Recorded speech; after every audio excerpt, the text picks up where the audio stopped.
Hello, my dear students. Now I am making this video just to explain a transportation problem. The topic how to solve a transportation problem. And here I am taking a problem in which degeneracy will occur. The problem is of maximization and this problem is an unbalanced problem. So it means in this problem the three types of situations can occur. So now look at this problem. Maximize the profit. So it means ये जो आपको sales में दिख रहा है 90, 90, 100, 110, these are not cost of transportations and these are profits. और हमें क्या करना है यहाँ पर? हमें profit maximize करना है. Now these are O1, O2 are the two origins and their corresponding production, or you can say availability, 200 and 100. And D1, D2, D3, D4, these are demands and corresponding these are destinations, not demands, these are destinations, and their corresponding requirements, or you can say demand, are 75, 100, 100 and 30. Now the total supply is 300, 200 plus 100 is 300, and total demand is 75 plus 100 plus 100 plus 30.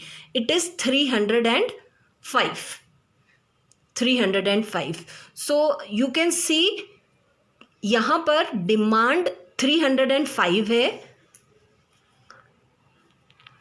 The demand is 305 and the supply is 300. तो 5 का difference है. तो it means 5 units की supply कम है. तो balanced बनाने, तो this shows that the problem is unbalanced problem. तो अब इस अनबैलेंस्ड प्रॉब्लम को बैलेंस्ड बनाने के लिए वी एड एन एडिशनल एक रो ऐड कर देते हैं and we call it dummy row. इस डमी रो को ऐड कर दिया और जो भी डिफरेंस था उस सप्लाई उतनी अलॉट कर दी उसे. तो इस डमी रो को यहाँ 5 यूनिट्स की सप्लाई कम थी तो हमने 5 यूनिट्स की सप्लाई इसको दे दी. तो now the problem, this is the way to balance a problem. एक प्रॉब्लम जो अनबैलेंस्ड है उसको बैलेंस करने का तरीका है. लेकिन अगर किसी क्वेश्चन में आपको दिखता है कि टोटल डिमांड है वो कम है, सप्लाई ज़्यादा है, मतलब यहाँ कम होता यहाँ ज़्यादा होता, इन दैट केस जो डिफरेंस था फिर हम क्या करते, we add a dummy column.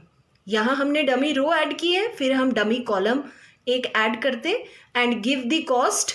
हर एक सेल को कॉस्ट 0 दे देते. यहाँ पर जैसे रो को 0 दिया है, कॉलम को हम 0 दे देंगे और उसकी कॉरस्पॉन्डिंग डिमांड कितनी हो जाएगी, जितना भी डिफरेंस आता था. So now let's proceed. Now the next step is change the problem into min problem. क्योंकि जो गिवन प्रॉब्लम थी that is the max problem. हमें प्रॉब्लम में मैक्सिमाइज करना है profit, but the transportation algorithm is only for min problem. तो इसलिए first you have to change this problem into min problem. So the next step is to change the problem into min problem. क्योंकि जो given problem थी वो तो max problem है. और भी तरीके हैं मैक्स प्रॉब्लम को मेन में चेंज करने का, बट जो ट्रांसपोर्टेशन का एक्चुअल प्रोसेस है, हम उसी प्रोसेस से अगर प्रॉब्लम को सॉल्व करना चाह रहे हैं तो we have to change the problem into min problem. और मेन प्रॉब्लम के लिए क्या करते हैं, मेन प्रॉब्लम के लिए लुक एट ये जो सेल्स की सारी एंट्रीज आपको दिख रही हैं. Choose the maximum one. The maximum is 130. हर एक कॉस्ट को 130 में से सब्ट्रैक्ट कर देंगे and you will get the new entries. तो 130 is the maximum. 130 minus 90. 130 minus 90. So here this is 130 minus 90 means 40. Again 130 minus 90 is 40. 130 minus 100 is 30. Likewise. So these are the entries which we have got after subtracting these cost from the highest cost 130. Okay, so now we have converted the problem into main problem. These are the supplies and 75, 100, 130, these are the cost. Now Now we solve the problem by using VAM method. So we are solving the problem by using VAM method, Vogel's approximation methods. And here we are writing the penalties, row wise penalties, and here we write column wise penalties. So first we calculate row wise penalty. Row wise penalty means the difference of smallest and the next smallest. Smallest is 20, next smallest is 30. So first penalty is 10, smallest is 0, next smallest is 45, penalty 45. Here all are same, तो penalty is 0. Column wise penalty देखें, 40 is the smallest, next smallest is 80. तो 40, यहाँ penalty 20, इधर 30, 0 and the next smallest is 30. Here smallest is 20, next smallest is 45. तो difference is 25.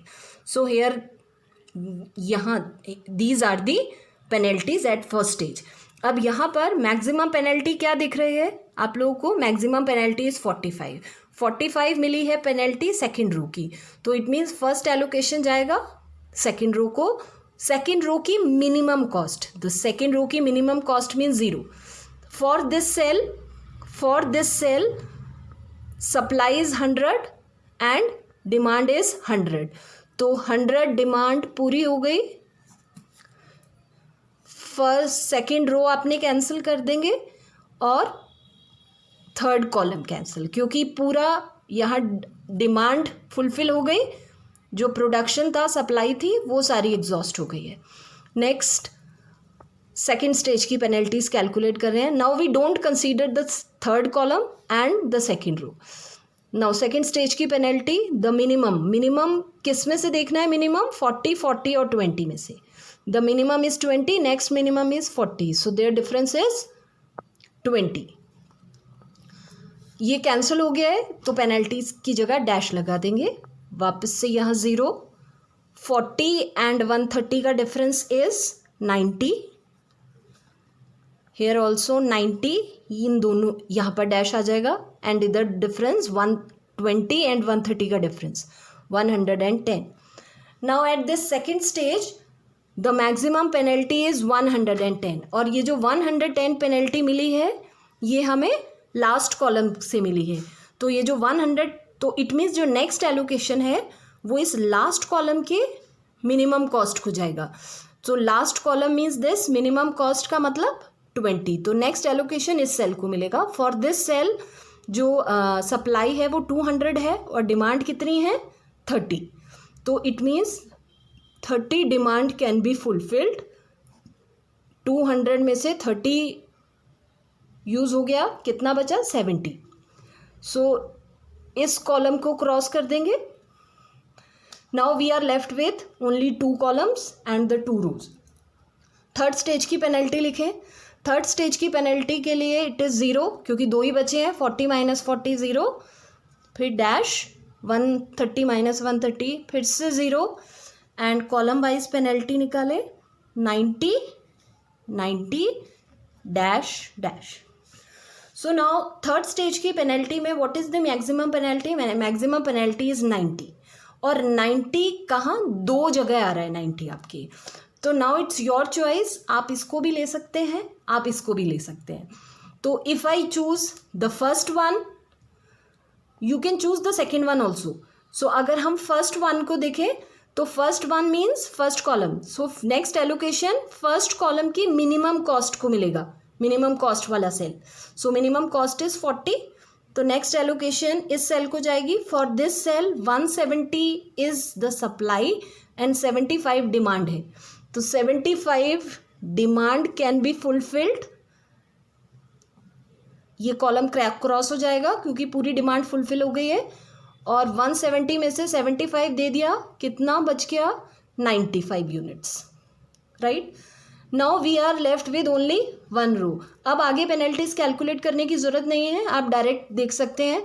यहाँ पर 100 तो है डिमांड, 95 यूनिट्स फर्स्ट ओरिजिन के पास है, 5 यूनिट्स थर्ड ओरिजिन के पास है. तो जिसको जितना चाहिए उतना दे देते हैं. इसको 95 दे दिया, इसको 5 दे दिया.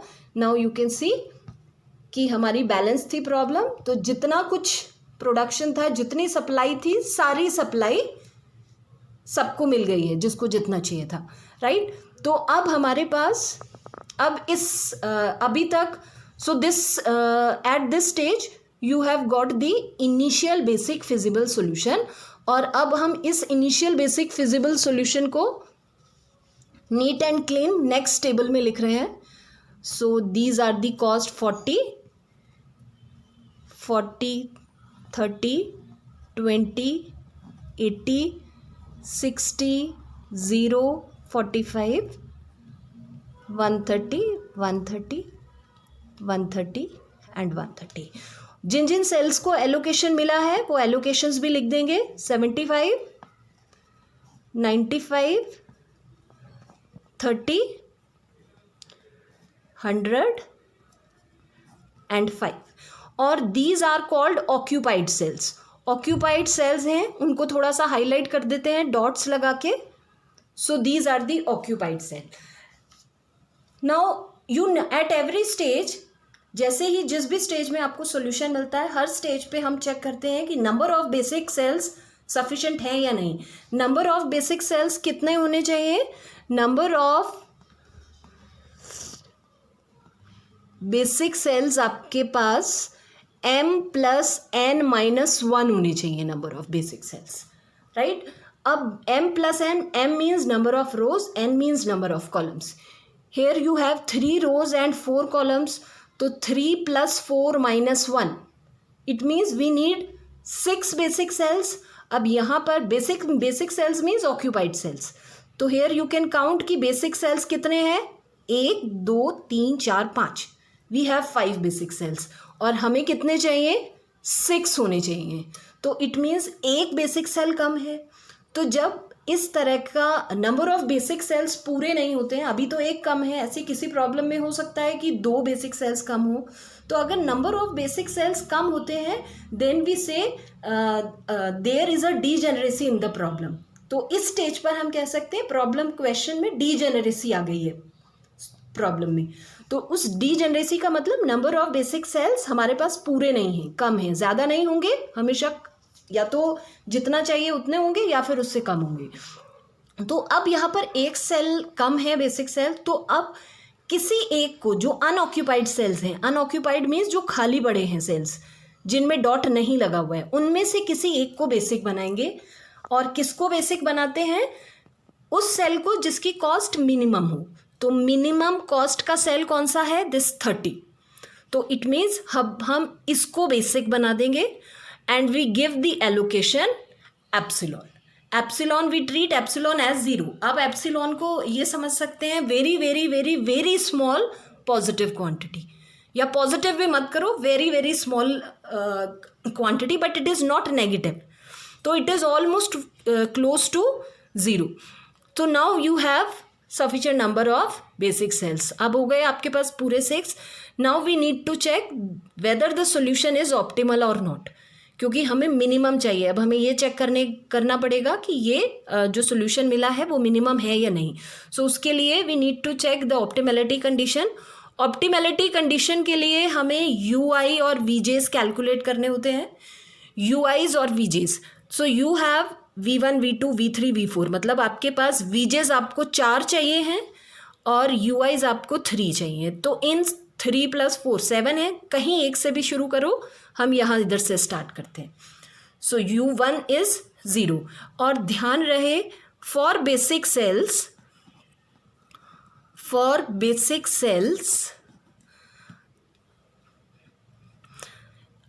Cij is equal to UI + VJs। तो इट मीन्स ये ऑक्यूपाइड सेल्स हमारी UI और VJ कैलकुलेट करने में हेल्प करेंगे। जैसे हमने इधर इस फर्स्ट वाले ऑक्यूपाइड सेल को लेते हैं, इस सेल के लिए दिस इज U1 और ये यहाँ V1 है। तो इन दोनों का जो सम है वो 40 के इक्वल होना चाहिए। 0 और यहाँ जो भी लिखूंगी उसका सम 40 के इक्वल होना चाहिए। तो मुझे यहाँ क्या लिखना चाहिए? आई शुड राइट हेयर 40, तभी 0 + 40 इज इक्वल टू 40 हो गया। सिमिलरली टेक दिस सेल, इस सेल के कॉरस्पॉन्डिंग V यहाँ पर आएगा, U की वैल्यू इधर आएगी। इधर 0 लिख चुके हैं तो यहाँ क्या लिखे कि इन दोनों का सम 40 हो जाए. So we write here 40. Similarly यहाँ पर 30 आएगा, इधर 20 आएगा, राइट. बिकॉज सारे ऑक्यूपाइड थे तो ये एंट्रीज मिल गई. अब इस सेल, सिर्फ ऑक्यूपाइड सेल्स को देखना है. अब ये नेक्स्ट ऑक्यूपाइड सेल ये है, इसका कॉस्ट 0 है, VI हमारे पास है इसके कॉरस्पॉन्डिंग 30. अब इधर जो भी लिखेंगे उसका 30 के साथ सम 0 आना चाहिए. So we write -30. तो -30 और 30 का सम 0 हो गया. नेक्स्ट ऑक्यूपाइड सेल ये है, इसके कॉरस्पॉन्डिंग VJ 40 है. यहाँ UI की जो भी वैल्यू होगी इस सेल के कॉरस्पॉन्डिंग उसका 40 के साथ सम 130 दिखना चाहिए. तो क्या होगा, it is 90. So now we have calculated UIs and VJs. Now for non-basic cells,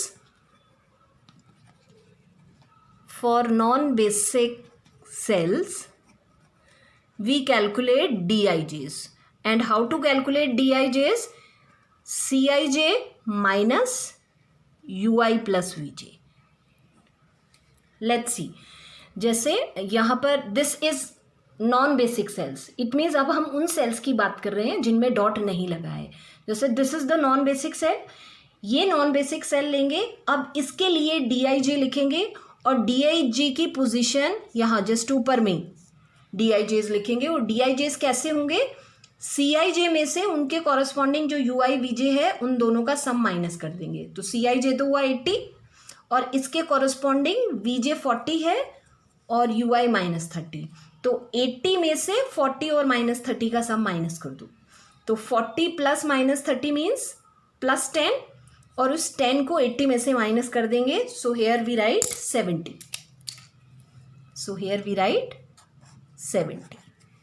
right. Similarly next unoccupied cell is this. So 60 में से 40 और -30 का सम, 40 और -30 का सम हो गया 10. 60 में से माइनस कर देंगे, देन यू विल गेट 50. फिर नेक्स्ट अनऑक्यूपाइड सेल होगा ये 40 में से -30 और 20 का सम. तो -30 और 20 का सम क्या हुआ, -10. 40 में से -10 माइनस करना है, so it becomes 55. Next unoccupied cell ये हो गया दिस वन. सो अब 130 में से 40 और 90 का सम माइनस करना है. तो 40 प्लस 90 मीन्स 130 और 130 में से ही माइनस कर रहे हैं, सो इट इज 0. एंड 130 में से 90 प्लस 30 मीन्स 120 और 130 में से माइनस किया, इट इज 10. और फिर से 90 प्लस 20 का सम हुआ 110. 130 में से 110 माइनस किया, so we get 20. So these are, ये जितना ही मैं एक्वा कलर के पेन से लिखा है, these entries are DIJs, right. और so whenever you get DIJs हमने कैलकुलेट कर लिए. Now if you see all DIJs are greater than or equal to 0. It means जो optimality condition क्या है, if all DIJs are greater than equal to 0. So now you can say, और DIJs हम basic sales के तो निकालते नहीं हैं, क्योंकि बेसिक सेल्स के DIJ क्या आएंगे. अगर सपोज अगर हम बेसिक सेल्स के निकालने चाहें तो बेसिक सेल्स के DIJs में तो CIJ UI प्लस VJ के इक्वल है. तो बेसिक सेल्स के लिए तो सारे DIJs 0 होंगे. तो अगर आप सारे सेल्स के DIJs लेते हैं तब भी कोई प्रॉब्लम नहीं है. तो हम वैसे हम सिर्फ अनऑक्यूपाइड सेल्स के बेसिक DIJs देख रहे हैं. एंड इफ यू सी सारे DIJs या तो ग्रेटर देन 0 है या इक्वल टू 0. तो ये भी पॉजिटिव, ये भी positive, positive, positive, positive, positive. So as you whenever you see all DIJs are greater than equal to 0, so it means you have got the optimal solution. जैसे ही इनमें से कोई भी नेगेटिव आ जाता है, ये जो ब्लू कलर से आपको दिख रहा है, इनमें से एक भी अगर नेगेटिव आ जाता है तो it means you have not got the optimal solution till this step. तो उसके लिए we need to go further. अब हमें इसे आगे सॉल्व करना पड़ेगा और उसके लिए हमें सॉल्यूशन में कुछ चेंजेस करने पड़ेंगे। इट मीन्स जो ये बेसिक सेल दिखा रही है टेबल, ये आपका ऑप्टिमल सॉल्यूशन नहीं दे रही है, तो इसमें से किसी को बाहर करेंगे और किसी अनऑक्यूपाइड सेल को बेसिक बनाएंगे। कोई बेसिक सेल बेस छोड़ के जाएगा और अनऑक्यूपाइड सेल बेस के अंदर आएगा। तो क्या कर, फिर उस केस में we choose the most negative. Okay, this will study later on. One more thing I want to tell you that जैसे यहाँ पर टाई हुआ था 90-90 पेनल्टी में टाई हुआ था, तो हमने फर्स्ट कॉलम चूज किया।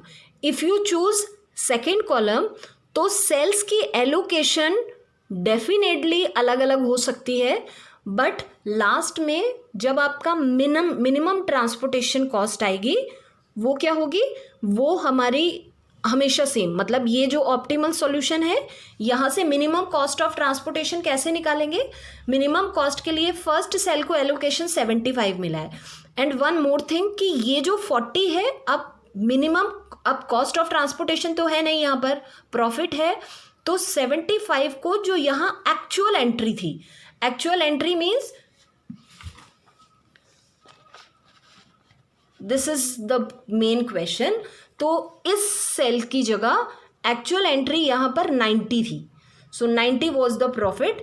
तो 75 को, तो यहाँ हमारा 75, और यू कैन से हम इधर कॉपी कर सकते हैं, यहाँ 75 हो गया,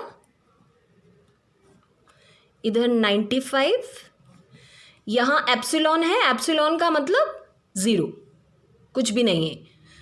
नेक्स्ट 30, एप्सिलॉन हमने सिर्फ आगे प्रोसीड करने के लिए उसको असाइन किया था। सो नाउ दीज आर, ये है हमारा ऑप्टिमाइजेशन का solution. So now maximum profit के लिए क्या, 75 को 90 से मल्टीप्लाई करेंगे, तो 75 multiply 90 plus 95 multiply 90 plus 30 multiply 110 plus 100 multiply 130 and 5 multiply 0 is 0। सो जो भी यहाँ पर आपके पास आएगी that is the maximum profit. Now ये आपका मैक्सिमम प्रॉफिट हो गया। और यहाँ पर अगर आप फर्स्ट कॉलम की जगह सेकंड कॉलम चूज करते हैं तब भी हो, अगर इनिशियल बेसिक फिजिबल सॉल्यूशन अलग हो सकता है, बट जो फाइनल आपका, चाहे वो मिनिमम कॉस्ट ऑफ ट्रांसपोर्टेशन हो या इस प्रॉब्लम में मैक्सिमम प्रॉफिट है, वो हमेशा सेम आएगा, उसमें वेरिएशन नहीं होता है। ठीक है, keep this in your mind.